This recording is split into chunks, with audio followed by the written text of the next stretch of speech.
Chip Brown 247. It's where you find him on social media. You can also hear him with our buddy Zay, streaming every day at Texas Sports Unfiltered 1 to 3. What is up, Chip? How are you, my friend? What's going on, fellas? Red River Shootout Week, greatest week in college football, greatest game day atmosphere in college football, now an SEC game. Hope all the SEC fans listening to your great program will put it on their bucket list to get to the State Fair of Texas. Yes, you should. Do you know? And this is something we should probably know. We're in the same city as the SEC. Do you know, is the SEC planning on doing anything special for this as a welcome to this rivalry? I mean, I don't know what they could do, but do you know if they're doing anything? Well, they're giving Not them that checks. I've heard of. I guess, other than the big check that shows up all the time. That's it, right? Other than the big check. Yeah. Hey, how healthy is Quinn Ewers? I think he's healthy. I think he's healthy. He was healthy enough to play against Mississippi State. I think Steve Sarkisian just wanted to be, extra cautious, give him the extra week, because for the first time, this is crazy, in the first time in the 100+ year Red River Shootout rivalry, they're both teams are coming off weeks. So this should be interesting. Brent Venables usually has a little something extra for this game with all of his zone blitzes and games that he likes to play up front on defense. And Steve Sarkisian usually has a little something for the folks in this game too. So just crazy momentum swings. People don't understand the reason why this game is special is because they divide the seating at the 50. Half of the Cotton Bowl is burnt orange, half of it is crimson. And the sound doesn't go down in this game until one team starts to exert dominance, and that can mess with the players' minds. If you're on the right side of that momentum, it lifts you up like Superman. If you're on the wrong side of it, it can make you feel like you're hungover. Those that remember the old Alabama-Auburn game at Legion Field, quote-unquote neutral site, it was a 50-50 split that was often 70-30 Alabama, but supposedly a 50-50. So it brings back great memories. It is one of the reasons I love this game. How does Quinn Ewers play in this game usually? Has he showed up in this game? So he came off of a 3-game hiatus due to injury 2 years ago in 2022. Sounds familiar. Okay, go ahead. Threw for 4 touchdowns and 1 interception. That was the 49-0 rout, the Red River rout by Texas, largest win in the history of the series. And then last year, he turned it over 3 times, but he bounced back and, like in true Tony Romo fashion, turns it over 3 times, then completes 19 straight passes for a school record, breaking Colt McCoy's record, and completes 26 of the final 28, helps Texas overcome a 10-point deficit, take the lead 30-27 with 1:17 left, and then the Texas defense couldn't hold it. If you count the Big 12 championship game where these two met, Oklahoma has won 7 of the last 10 against Texas. Also, if you count that game, they've won 5 of the last 6. What has been the kryptonite for Texas in this game over the last decade? Yeah, they've not had the better team. I mean, that's pretty bad kryptonite. Yeah, Lincoln Riley took the mantle from Bob Stoops. Stoops dominated this series. Obviously, Oklahoma dominated the Big 12. I mean, 14 conference championships in the 28 years of the league. Texas had 4. But I think now, Brent Venables has a defense that he really likes.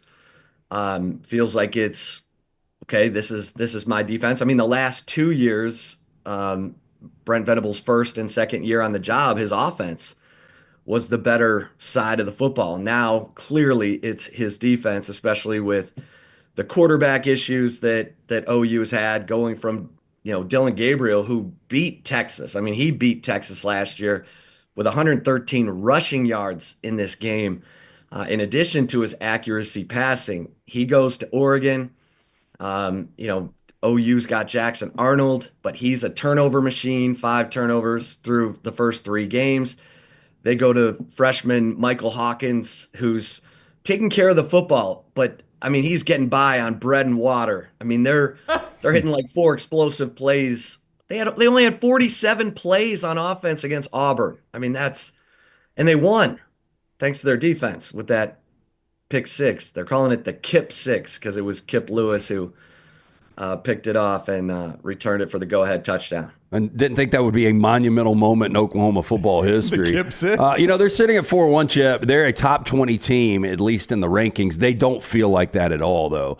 And I would ask you this, and after Saturday in Nashville, I think everybody should be on upset alert. But are Texas fans concerned about this game at all?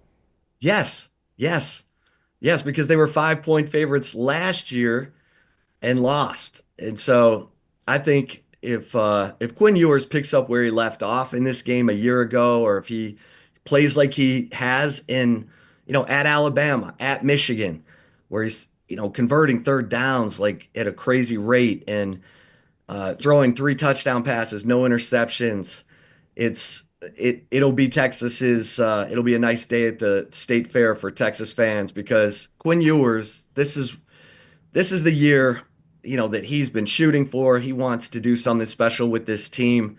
I'll be surprised if he doesn't, come out and play really well in this game. I mean, you're naming these games like Red River Route and the Kip 6. Do you have a Danny Tex Moore or somebody that paints great paintings of this? I mean, let's see. I mean, legends are made in this game. It's crazy. You can make one big play and they'll remember it forever. There's a guy named Peter Gardier who played quarterback at Texas. He's the only quarterback on either side of this rivalry to win 4 times. Wow. in the series. And they call him Peter the Great. He played on a bunch of mediocre football teams at Texas, although 1990 was pretty good. He was on that team too. Yeah, Peter the Great. I like that. Chip, before you go, this might be a bit of an unfair question to you because I don't know how much Alabama, Georgia you got to watch. I know Texas was on a bye last week. I can't imagine. I watched a lot. Okay, so you watched a lot of that. Did you watch any of Alabama? Carson Beck throw up all over himself. Yeah. Jalen Milroe looked great. Then Carson Beck figured it out. Then Jalen Milroe continued to look great. Yeah. All right. Did you watch any of Alabama Vanderbilt during Texas bye week? Watched all of it. Okay, so you've watched enough to answer Diego this question. Pavea, baby. Yeah, Johnny Manziel light. He can play. He's not anything light, but he can play. No, he's not. He ain't Johnny surviving Manziel on bread and heavy. water. Yeah, it ain't bread and water in Nashville for that kid. Burritos and beer. I wanted to ask you this because Joel Klatt on our show says Alabama has become an old school Big 12 team. That they played defense like the Big 12 played with Lincoln Riley there and some of those Texas teams, and they survive on a lot of offense. You watched a lot of Big 12 football. Did that look like an old school Big 12 team to you? You know what? It kind of did, and that's not going to be reassuring to Alabama fans. But yeah, the defense needs work there in Tuscaloosa. Yeah. So that looked familiar to you from watching the Big 12. It did look familiar. Yeah, that's shootout football. That's Big 12 football. Yeah, that's not what Alabama fans wanted to hear from Chip there. Nope. All right, Chip, enjoy the Red River. We'll get out there with you for it one year. Hey, go Lions. they have a funnel cake bacon queso burger. That is to Explain die it. for at Yeah. the State Fair of What's- Texas. what's the Describe layout? it. Yeah, describe it. So your buns are 2 pieces of funnel cake, so it's messy. Yeah. The burger, bacon, and queso. Man, It'll blow your doors off. I want my doors blown Yeah. off. I'm going to get out there. Yeah, as long as it's not blowing my muffler off, I'm okay. Yeah, you later might than want to that. split it with somebody because Yeah. it's they might as well just call it the artery heart. Will you have one this week? Oh yeah, Absolutely. every year. Yeah. Chip, you saw me at SEC Media Days. You think I'm splitting that with anybody? Come on, dude. Damn right. Come That's on, what I'm man. talking about. Come on. Come on, Dunaway. man. You got this. I ain't splitting with nobody. All right, Chip. Thank you, buddy. Good talking with you as always. Anytime, fellas. All right, we'll see you. Chip Brown with us, Chip Brown 247 on social media. Also, he and Zay Collier do a great job every single day, 1 to 3. Chip with us on the JohnstonRVCenter.com hotline.